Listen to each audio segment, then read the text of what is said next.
I noticed that my spider plant felt somehow bad, and I decided to propagate it with the help of his children.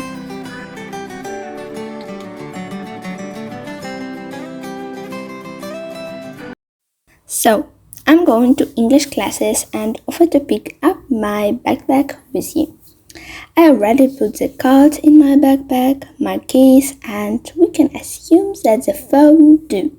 In fact, it stands on a tripod and films what I'm telling you. Usually, in addition to the things listed above, I also take textbooks and a notebook with me. Usually, I take a pen in class, but today I decided to try going with a whole pencil case of all sorts of things. So, here we are.